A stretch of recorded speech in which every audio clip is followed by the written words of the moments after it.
Vivez les grands moments d'analyse, décryptage de l'actualité brûlante de l'heure, dans le monde et partout au Congo. C'est sur la chaîne BBC Mpoi TV.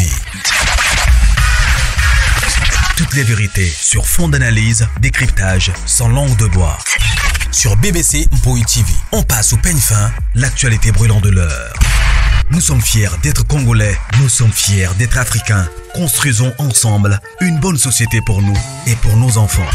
Tous à la fière, Yakozala Congolais. Tous à la fière, Yakozala Africain.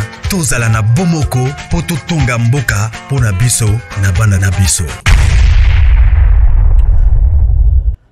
Voilà. Bonjour, salut, bonjour la grande famille, salut, bonsoir. Bonsoir, bonjour, joyeux anniversaire. Na bande nyonso o ba ko fêter, bazo fêter anniversaire na bango lelo. Ba botamaki lelo joyeux anniversaire na bino. Voilà. Kota aimer partager, on est à toujours slogan na biso, voilà. La grande famille lelo toza samedi. Alors bon week-end na bino nyonso et si que zomi bino partout dans le monde. Je crois la grande famille vous allez bien plutôt. Alors, on doit toujours que la grâce de notre Dieu nous suffit. Bandeko titre na biso bomoni photo ya miniature na biso bomoni, je crois sortie médiatique il y a artiste et comédienne na kombo ya Viviane. Oh ezaki je crois mercredi, entre mardi mercredi ba jour na mibale et même qui mbutu azwa ki ba attaque ebele oyo abimi lisusu pona koya ko informer batu ba komi ko sala ye chantage à partir de téléphone bazo benga et tout je sais pas ce qui bit na bango eza nini famille libota shalom les péchalov on est ensemble avec vous. Voilà famille libota, je crois total kilobi déjà 8e épisode ya film na biso ya armes de guerre donc c'est-à-dire que non tozo mona titre ezo se marier na makambu tozo mona penza na kati ya film wana armes de guerre wana c'est-à-dire que non ba guerre eza partout, il y a partout nazo comprendre te papa lianzi amemi susu ba décor na ndako kuna nazo eba te sort ya Belleville kozala nini na Naomi wana na maman na maman Marie-Hélène bandekolobi abuka kinga panzi, je vous dis deux fois te maman Marie-Hélène a sali sous et papa lianzi non, elle aussi elle est superbe.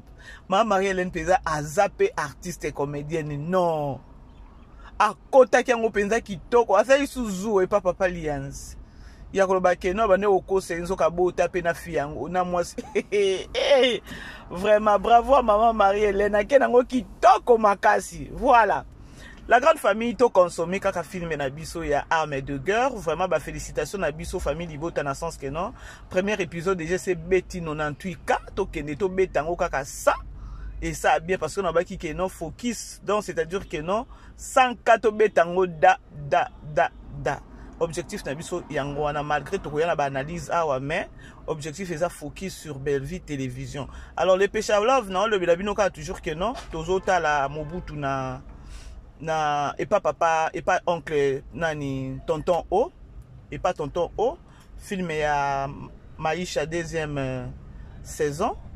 Voilà bandeko je crois bomoni titre bomoni pe photo ya miniature bo aimer bo partager biso tozo sala ka musala balobi ke non ce bomoni miyibi ce bomoni ndoki bo belela. Alors après sortie médiatique il y a Viviane il y a eu batu pe babima ki ba ki ko finga ye ba pelisi peza ba caméra ba bandi ko finga ye ko linga ko banda ko salir ye et tout après les sous wana ayaki ko banda ko zo ba appel ya batu to landa nanu après tolanda nanu ndenge Viviane alobi ba chantage ba osala e to e bate beat na bango ezalaki nini tolanda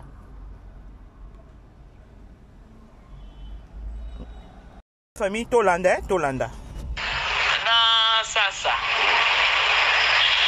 na bandi bona mwende koma komeni ngai Viviane nana message à moi. Bonjour ma tante Viviane. Naza siko awa na place batina bambongo na ba téléphone. Na shop? Naza na shop awa. Na chilombo wango na numéro nini na ocha $70. Na tuni seki.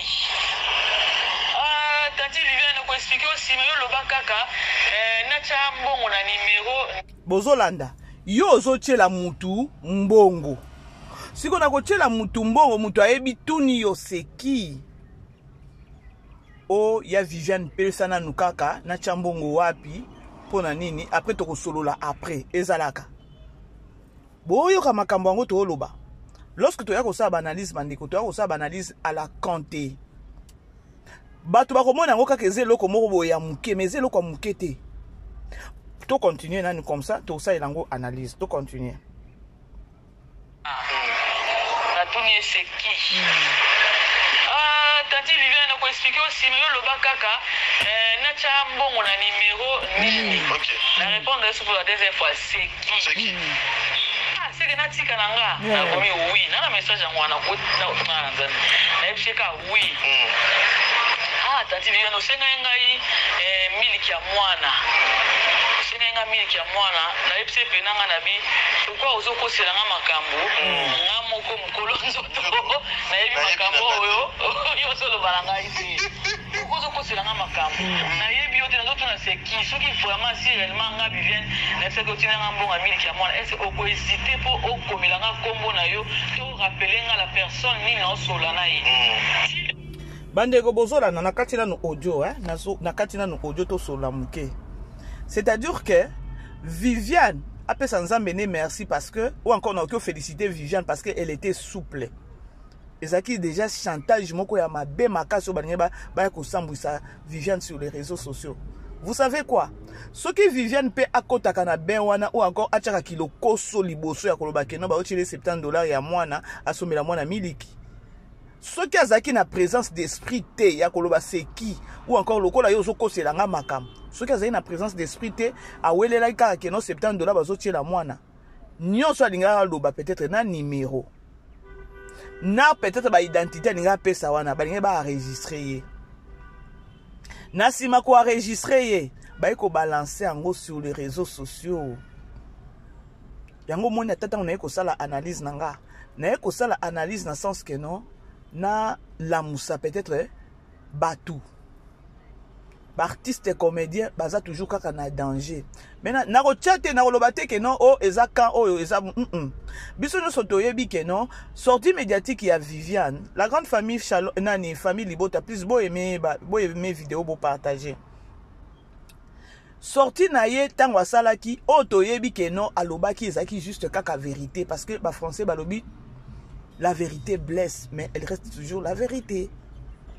Et puis les artistes, oh, ils ont qui courage à rouloba bato aloba kango na cessé, mais du moins elle avait révélé ça ou encore aloba qui ango vraiment ya que non, a haut tu vois que non eza bongo. Il y a différence nini oh ya mona et pas maman na biso ya nani na famille Libota. Nde memela qui est ba problème sur les réseaux sociaux. Na mona qui place au ba pelisa qui caméra te ba peut-être ba sala analyse ou bien encore émission peut-être par rapport ya oyo Viviane alobaki ya peut-être ba démentir ango ba balolango be ba lobelango na ndenge ya bien non ou encore na ndenge ke non ba sa nini ba zipa likambo wana to mona kite malheureusement to eko mona ka ke non ba bimi mbala moko ba bandi ko finga Viviane o ezola kisa ke non o Viviane alobaki ezaki ya solo. Et ce qui wana te skonga na zomi tuna chantage wana pona nini ka chantage obenga botala niveau bandeko biso ba chroniqueurs encore ba fan soit disant ba fan ndenge tozo sunga ba star na biso te.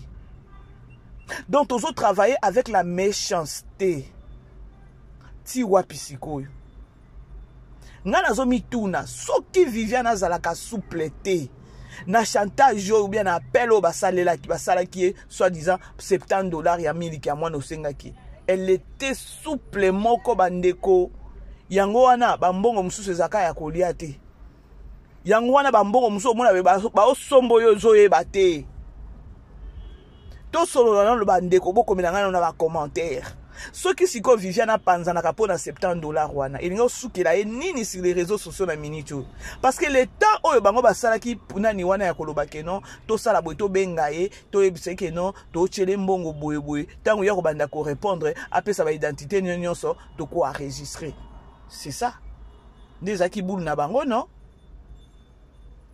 ndezaki vraiment boule na bango. Maintenant nga nazo mituna. Pona nini batu bakomi na inspiration mingi ya mabe. Mais on eza ko boma mutu. Pour lorsque balinga bazwa audio wana ba balancer ngo sur les réseaux sociaux. Ata Viviane ayeki koya ko démentir ngo engo simba te parce que voix na ebimi kuna na numéro de téléphone ebimi. Ata koya ko loba keno bandeko basali nga chantage et enga osopa ye makasi.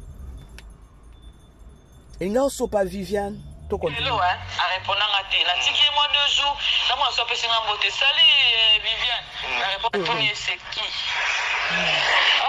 Tanti Viviane ko expliquer aussi mais le bakaka na cha mbongo na numéro nini. OK. La réponse pour la deuxième fois c'est qui? C'est qui? C'est que na tika nanga na komi oui. Na message yango na ko na nzana. Na epsheka oui.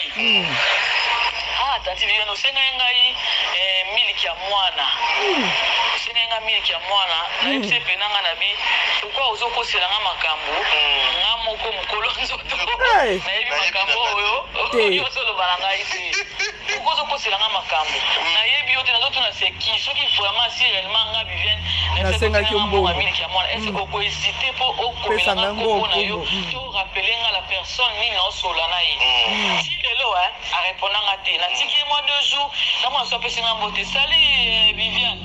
Na répondre salut boni. Na tout sur seki. Silence on essaie à 2 jours. Après on peut t'assurer mbote. Siko azaki une intention de makambo ngo nazo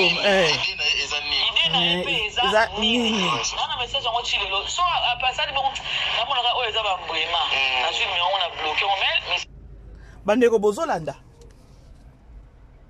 C'est-à-dire que chantage wana idée wana peut-être ezaki idée nini azaki nango lorsque baninga basala Viviane nini. Po kaka Viviane alobaki kaka ya solo ya différence. Ya oya moni koto na oya moni koto yo. Et puis différence on ezake batu déjà baye bakango. Ayaki ka juste pona ko confirmer. Ezaki eloko moko ya sikate o Viviane abimisaki na munoko na ye. Eza eloko o biso nyonso toyebi keno ezalaka bongo. Ayaki kaka pona ko confirmer. Ce que mabe nini asalaki, elle n'avait même pas insulté. Ce que passe nangeza, pourquoi batu ba komi na niveau ya kolingaka siko ko sala ba chantage bandeko ya ko bengaka mutu. Na ebité soki ba yebeli Viviane ya koloba keno Viviane azala na lokoso to sala na lige d'attrape boye tango ko panza na pona miliki ya mwana et wow. Dites-moi, engo ande ni sur les réseaux sociaux. Et l'inga kozala ndenge nini sur les réseaux sociaux vraiment Viviane ozaki souple mama. Ozaki souple parce que chantage yo soki kako panzanaka. Viviane vraiment na ebité façon ba linga ba memelango sur les réseaux sociaux façon ba émission linga matai kita. Eh bien nani Viviane ayeko comprendre lorsque tuni mutu seki mutu azo luyebise ke no loba nanu kaka na tina nanu mbongo wapi déjà zaki déjà suspect et na conscience na epe ayebi ke no nazana mutu o na solola ki na ete pona miliki ya mwana. Dites-moi bandeko. Boyebsanga donc c'est-à-dire que nous zaki makita moko bato basalaki balobi to sa nini to sambwisa sur les réseaux sociaux. To simbisa et touche. C'est ça, nebe otoloba. Ba simbisa touche sur les réseaux sociaux. Donc basali makita ya koloba keno to simbisa Viviane touche na kosala nini to benga ye soki to yebisi eno za miliki ya mwana akopanzana. Souple kele accompagnant déjà mon dango. Hey! Franchement, famille Libota bo aimer beau partager. Bo aimer beau partager, toujours la film na biso lelo tokota la 9e épisode ya film na biso ya Armes de guerre. Armes de guerre ezoyinda kaka ya koyina nazo ebate papa Alain pe na ngambu na ye. Alinga bima lisusu na leki ya mwasi na ye. Oya yaki ko benga na gesho. Makamango ezandenge nini yango guerre arme de guerre oyo nani Poutine asisi biso mayele place à kimia ezate. Donc papa Alain Pekuna attaquant sur lingi susu alia je sais pas franchement. Film oyo arme de guerre non. Bande ko to partager massivement film na biso to partager. Eza film moko eza na ba leçon ebele na kati surtout na ba foyer. Lorsqu'on se retrouve peut-être on a un problème à foyer na yo bokaboni na mobile et tout bandeko, il faut toujours koyeba ko protéger bana koyeba ko pesa bana éducation ya bien.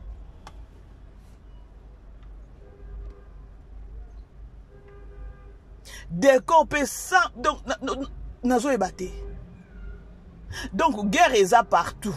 Partout il y a partout. Dès qu'on peut kuna ta charisme zata zo bekta na fufu. Naomi azalaka wana to ebite soki elingo suka ndeni. Alors lisolo na memela kibino bandeko zaki keno Viviane ba koma kosala ba nani chantage ya ndenge abima ki ayeko lo ba vérité à différence amona na ngambu ya mama Loketo na ya belle vie.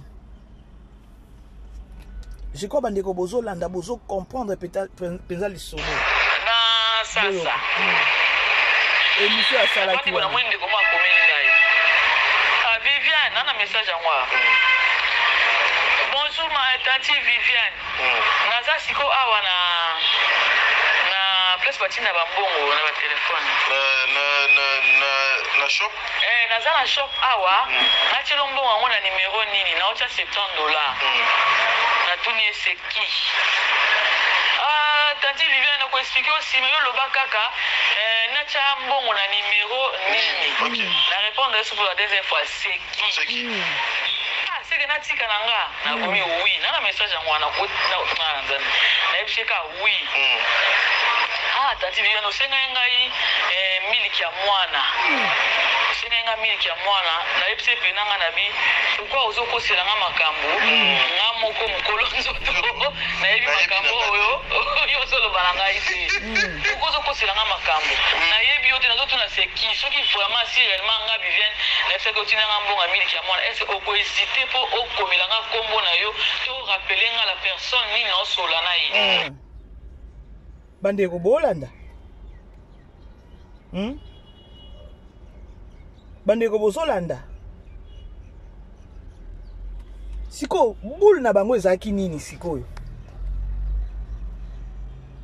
Bulu na bango ezalaki nini? Balingaki basala Viviane nini?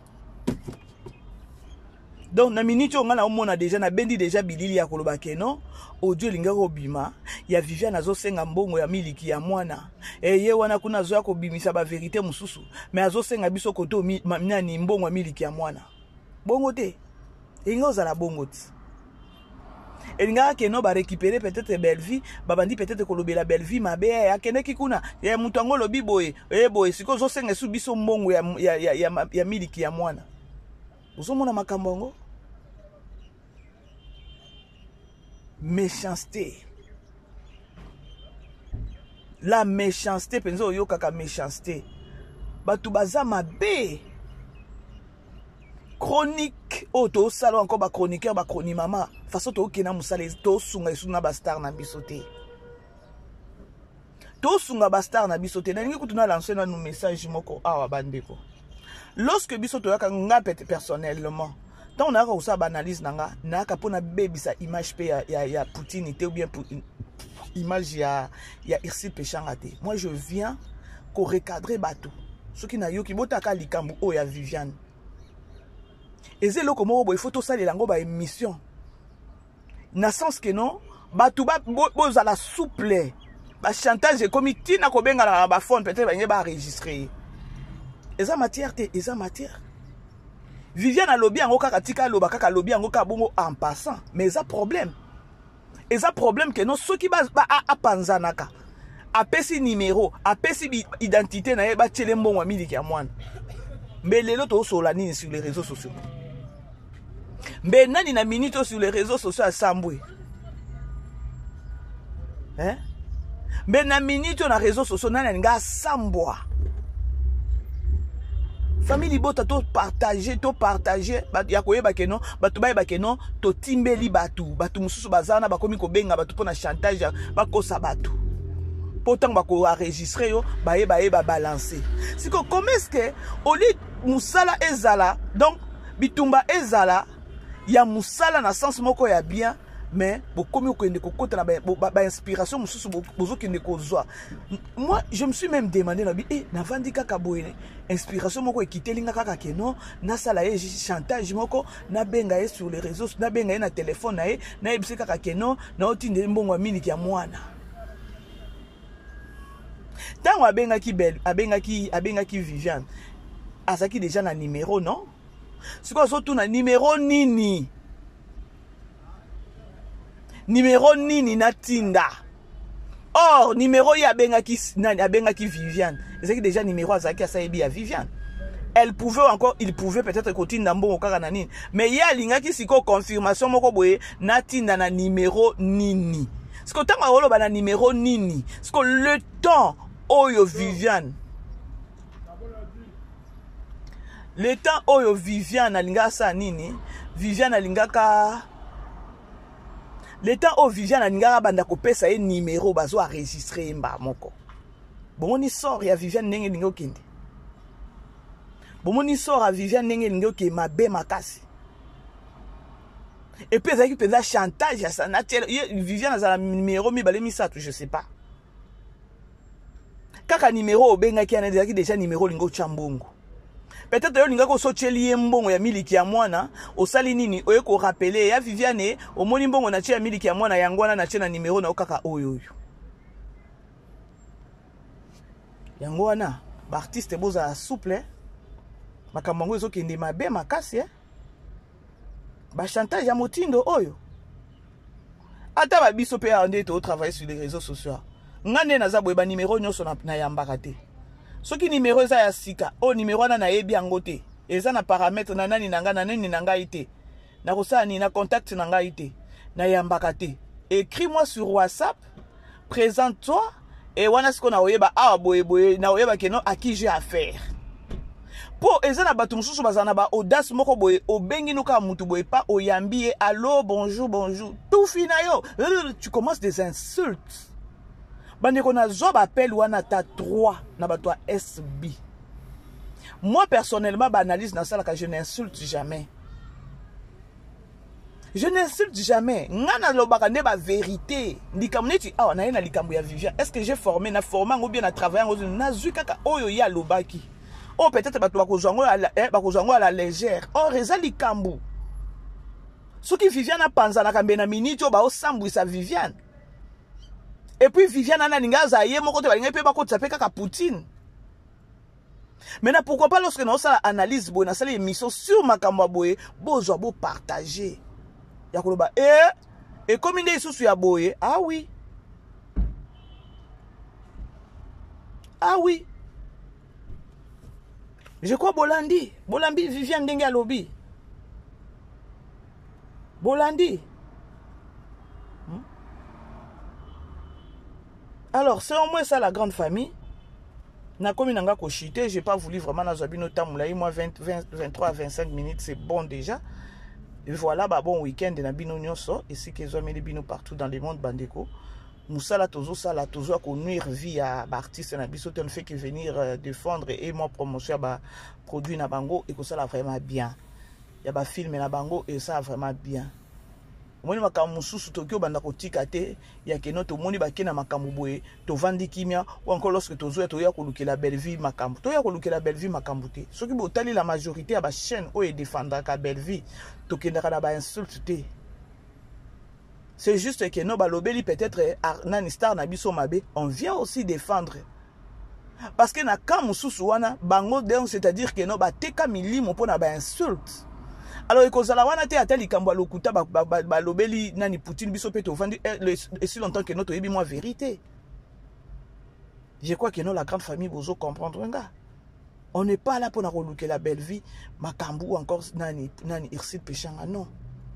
monde yango ndenge ezokendelele botika ngo kaka ekeneka ndenge ezokendela mabe peut-être maman bébé sakoya apelisi caméra bazosala analyse sans pour autant peut-être kosala promotion ya bafilme ya Belle Vie. Alors biti na biso eza focus na chaîne ya Belle Vie et ekozangisa biso te ke non soki tomoni vérité moko boye kuna bafingi nani Belle Vie bien makambo moko ebimi kuna na kombo ya Belle Vie tovandi kimi esi longtemps que notre sito ebi vérité. Il faut toya toloba. Alors, c'est au moins ça la grande famille, je vous aime vraiment beaucoup. Le 20 juillet, c'est anniversaire à Maman BBC, jour Maman BBC à Botama. Alors, bah message, bah cadeau, bah souhait et tout qu'on sort et qu'on a vraiment et c'est ngoming parce qu'on est déjà une famille. Bah opé bah Botami lelo, bah joyeux anniversaire Nabino, bah na juillet nyonso, bah joyeux anniversaire Nabino. Alors, tokutani prochainement bandeko. Bisous, bye, bon week-end. Vivez les grands moments d'analyse, décryptage de l'actualité brûlante de l'heure, dans le monde et partout au Congo. C'est sur la chaîne BBC Mpoï TV. Toutes les vérités sur fond d'analyse, décryptage sans langue de bois. Sur BBC Mpoï TV, on passe au peigne fin, l'actualité brûlante de l'heure. Nous sommes fiers d'être Congolais, nous sommes fiers d'être Africains. Construisons ensemble une bonne société pour nous et pour nos enfants. Tous à la fière, Yakoza la Congolais. Tous à la fière, Yakuza la africain, tous à la na bomoko, poto tonga mboka, pona biso, na banda na biso.